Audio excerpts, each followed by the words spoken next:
In today's episode, we venture to find out the answer to the age-old question, can you make my guitar good? So, what we're looking at here is a J-Tercer electric resonator, and it is a true resonator with a spider cone and a solid poplar body, and a nicely figured maple neck, which I assume is just an accident. It has a bowed neck with this straight edge only contacting the first and last fret. The alignment of the strings is heavily favoring the bass side.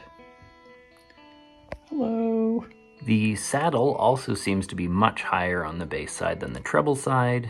It has quite a skew to the headstock, as though it has been bent under tension, and probably because it's not the greatest cut of wood, and figured maple is actually a pretty bad choice for something you want to remain straight. And there is this tensioner here pulling down, giving it some break angle over the nut. However, in my opinion, this is upside down and the tuning stability is very bad. If you turn the tuners, often you'll get no response because it's catching either on the nut or on the tensioner. So, surprisingly solid overall. I mean, that's not what you want out of an acoustic instrument, but you get kind of a cool honky acoustic sound out of it.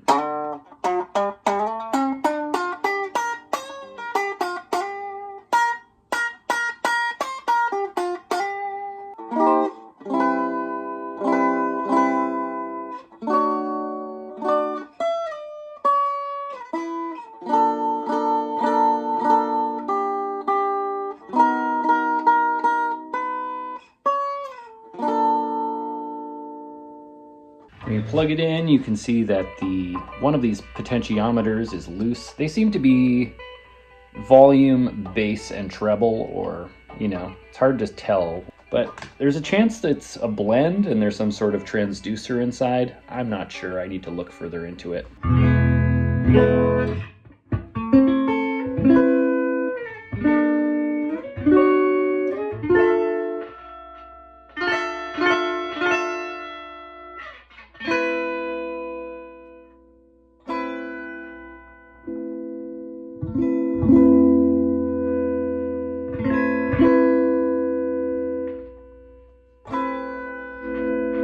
And nothing's grounded. The strings aren't grounded, the pots aren't grounded, but the pickup is grounded.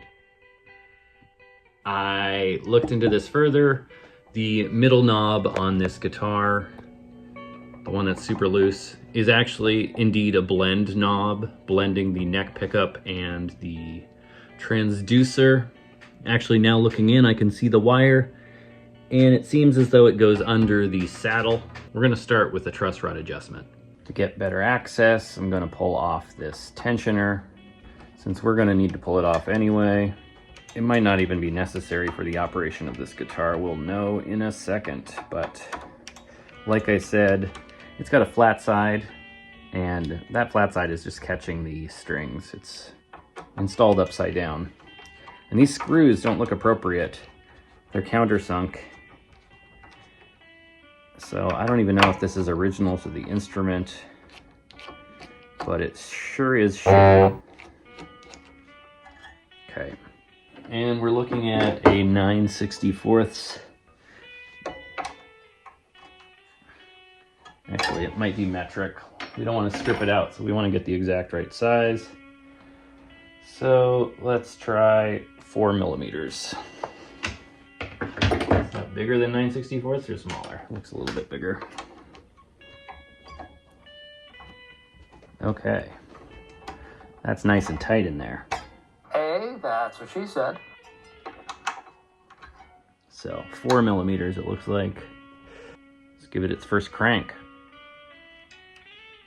I know what you're thinking. Why are you doing it with the strings in the way? Because we want the tension. We want the normal tension it's going to be under to make sure we get an accurate adjustment.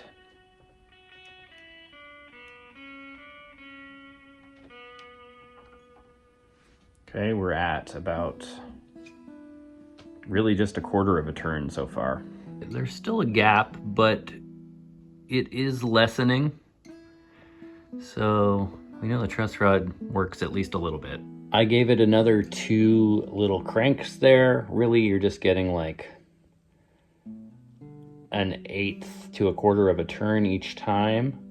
And now I'm gonna let it rest for a minute and see if it can catch up to the adjustment, because sometimes it takes a minute to pull the wood. That's what she said. All right, look at this. Very, very small gap still. Very small gap. In fact, it's touching the frets almost until just around the 12th fret. And that's kind of exactly where you want a little relief. Look at this. This hardware is popping out. All right, the neck is a lot straighter, and the client has actually asked that I put higher gauge strings and wants me to raise the action, surprisingly. It's kind of like the opposite of what anyone usually asks, but they're gonna play it for a combination of regular and slide play. So we're going to clean up the fretboard, see what we can do about adjusting the string paths, put on a higher gauge string, and then work on the nut and saddle. And of course, since we are going to ground everything, I'm gonna take off the cover plate, and then we'll have easy access to everything inside, the electronics, and we'll get grounds run to everything.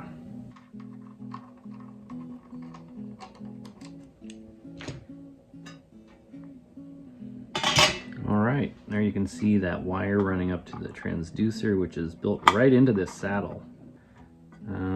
There's a beard hair or pube. The cone is super sensitive, super delicate. Actually, this one seems very robust compared to others I've dealt with. And it's got a few screws holding it in too, so we're gonna take those out. Okay, the saddle did actually come off, but getting that out looks a little risky. We'll see. But in the meantime, have a look under here. Some pretty hideous situation, some ugly work. And we don't have access to the electronics this way. Whoops. Gosh, I wonder if we can access them here in the electronics access panel. Some more of this white gunk everywhere. Since everything's working in here, I'm not gonna replace it all, but I will ground it. Now, this guy bought this from a shop. These ones came off easy, and this one's not coming off at all, and that's why it's not tightened, because they were too lazy to figure out how to get it off. I think one important thing that the shop that worked on this didn't subscribe to was giving proper care to the instrument, even though it is a low-cost instrument. And so we are going to protect the surface and the knob and try to pull it off with a little bit of leverage here. And that was easy. Great.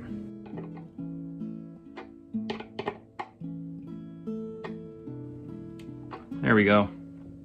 Now that one's tight. These are tight. And let's check if they're grounded. Okay, the pots are grounded. It's just that the knobs are not grounded. Because these knobs have plastic collars, there's no way to ground the knobs. So now I'm gonna run a ground wire to the tailpiece by itself and to the cone. Now I am going to drill a new hole adjacent to the screw hole, because if you put it through there, you're likely to break your ground wire. I often will do that, and it usually works out, but we are going to go for just another small hole just above it. And you always want to use an awl, because otherwise your drill bit might skate around on the surface, and you won't get your hole where you want it to be. This hole, we're gonna aim for getting the wire to come out right at the rim, and then we can use the same wire easily for the cone.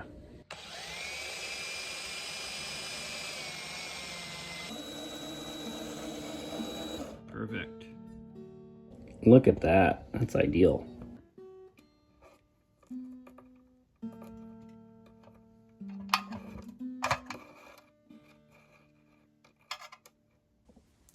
Now, of course, double check that the cone is grounded. Excellent.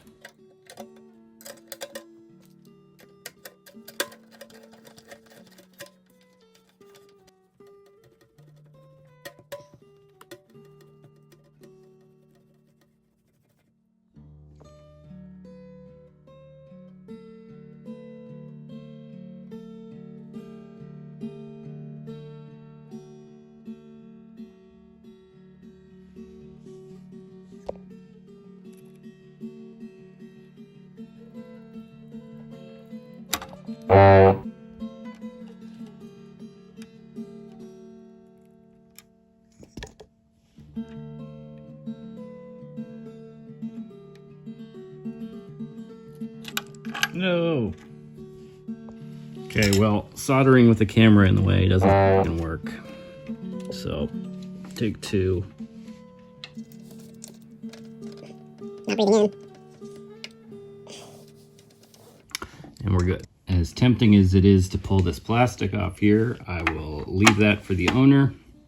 If you're gonna buy a new guitar, you should at least get that pleasure. In a perfect world, of course, we would level the frets. And actually the fret end dressing is very comfortable.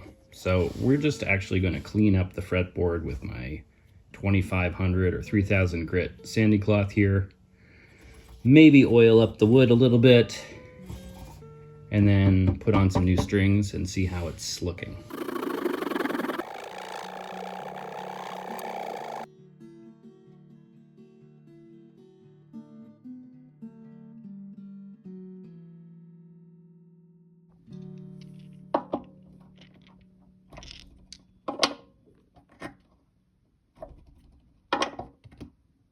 It looks like we've got a set of 9 to 42s here. I decided to grab a set of 11s to put on this, but in the meantime, let me show you why I adjusted the truss rod with the string tension on. See? It's now got back bow with no tension. Now, because this is a budget job, the person's just paying for a setup, I'm not going to make a new nut. I will make a new saddle if necessary, or just shim it. If I shim it with the same kind of wood and glue it well, it's no different than making a new one, in my opinion. Especially since it's sitting on top of a transducer, on top of a piece of cast metal, on top of a spun aluminum cone, on top of a wood body. At the nut, we may use some lubricant. I'm just going to use my board butter. It's non-corrosive. A lot of people will use Teflon lubricant, but Teflon is poison. In fact, 3M, DuPont, and Teflon. Because of Teflon, every living creature, including yourself and your unborn children, have all been poisoned, and somehow these corporations are still allowed to be in business. So I'm not going to add to that. I'm not going to buy poison and stick it somewhere where someone's fingers are going to go. Now here you can see there is a huge gap under the E string. There's a little gap under the A string. These slots are too narrow for our new gauge of strings, so we are going to open those up. You'll see that on the higher strings here, the slots are much wider than necessary, so they don't need adjustment, but these two do. Now we've got a 49 gauge string here on the E, and I don't have every gauge of string file, so I'm going to use a 46 and widen it at my discretion rather than a 56, which would be way too wide. Now, if you've been watching the channel or other LUTHIER channels, it's going to sound like a broken record, but you want your nut slot angle to be angled back like this so it comes off the edge and it isn't flat, because if it's flat, you're going to get buzz. There we go. And once you're done the depth, you want to just do a few more passes and make sure it's running through smooth, because the file can leave chatter and the chatter will bind the string. So you want it to come through smooth as butter.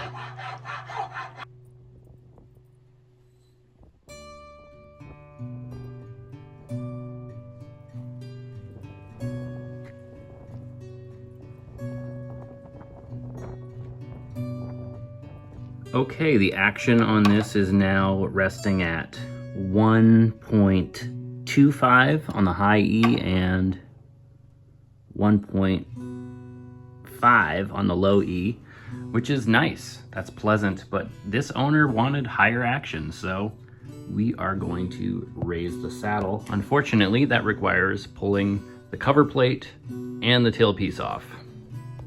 So we start by adding a capo so that we can retain the string positions on the tuners, and then we will loosen them to the point where we can take off the tailpiece and everything else, and then we'll add a shim to the saddle. This is not what I would call best practice, but this is budget practice. Best practice would see me leveling or recrowning the frets, but then we're gonna get into enough work on this guitar to cost more than its initial value. So my objective here is to raise the saddle height to bring an additional up to 3/4 of a millimeter of height at the 12th fret, which I don't know if this calculation is accurate, but I believe you have to double that. So I'm going to add a 1.5 millimeter shim to the bottom of the saddle. And I think that will rectify any playability issues it's having and avoid a fret level and crown, which it needs, but it's not in the budget. All right, found a piece of rosewood that's 1.48 millimeters, close enough.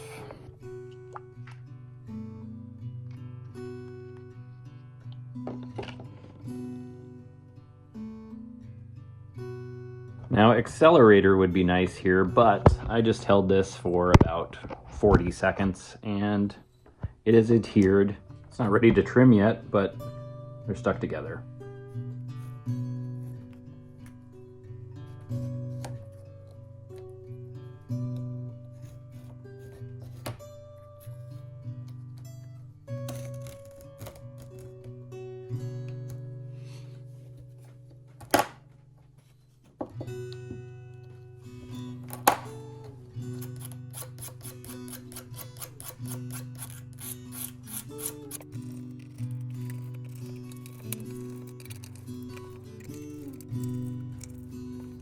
The action's a little higher than I would hope, but I'm going to let the owner try it out, because if they don't like the high action, then we're going to have to do a fret level. But here's how it's sounding. And I do have some spring reverb on here, just for my pleasure.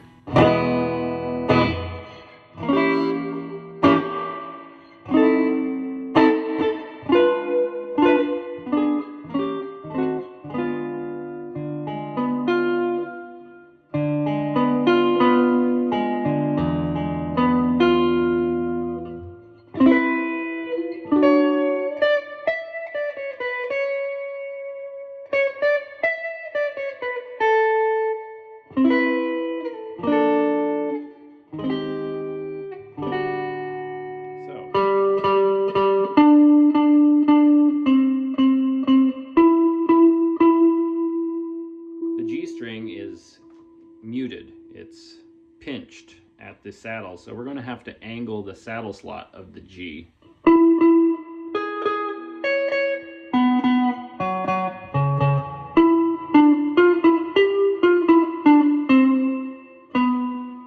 I took a triangle file and just made the slot into a triangle instead of a pinched little slot like it was.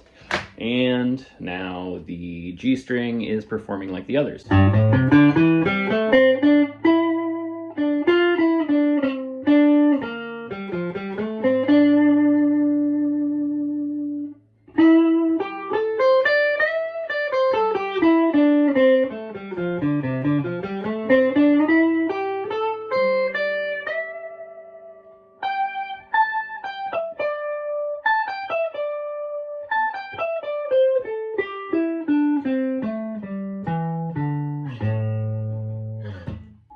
All right, let's check to see if it can wail.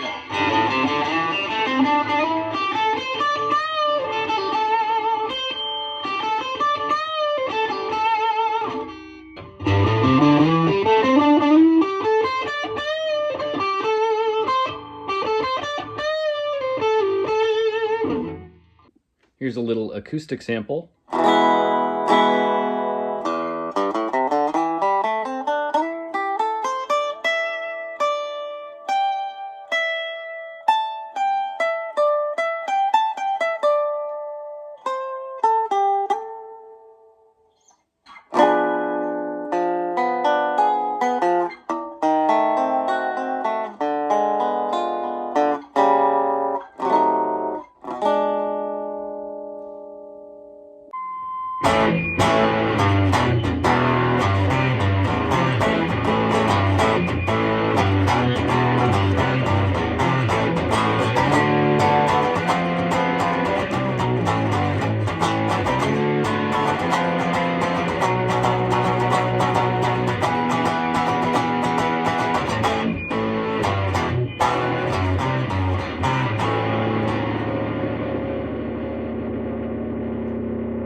in conclusion, for the money, this guitar is ridiculous. It's $300 Canadian, I think, which is at this point like $220, $230 American. And it's got a resonator, it's got a cover plate, it's got a humbucker, it's got a transducer, it's got a solid body, one piece, maple neck, etc. On and on. So at this price point, there has to be a sacrifice, and that sacrifice is almost certainly always going to be the safety and pay of the people who made it.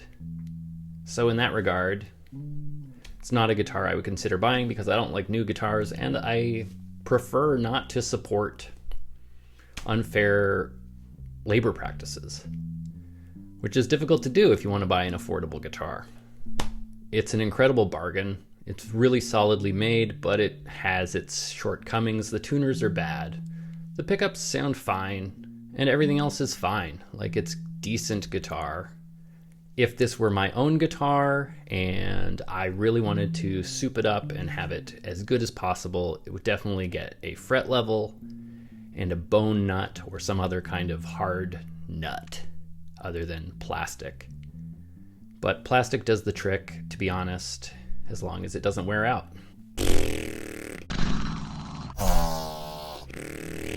So, in conclusion, can you make a shitty guitar good? Yeah. Is it worth the investment of time and money? If you're doing it yourself, maybe. If you're paying someone else, you're gonna take a loss. Like, the work required to make this guitar good would cost more than the initial cost of the guitar itself.